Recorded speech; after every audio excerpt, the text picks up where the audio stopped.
Hello and welcome back to Venom Motorsports. Today we got the Venom x22R. This is a 250cc 5-speed manual motorcycle. It is a full-size Ninja.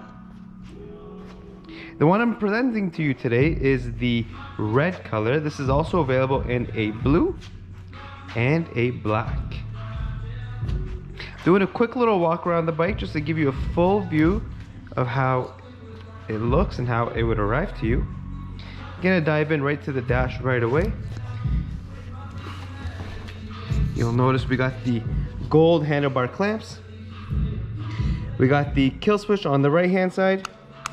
We've also got the hazard lights, and we've got the start button. On the left hand side we got the high beams and regular lights. We got the choke, and we've got the passing lights, signal lights, and horn.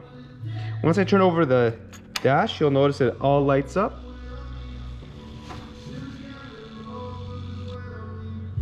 To fire it up, you just press the power button. I'm going to show you the exhaust really quickly. We have installed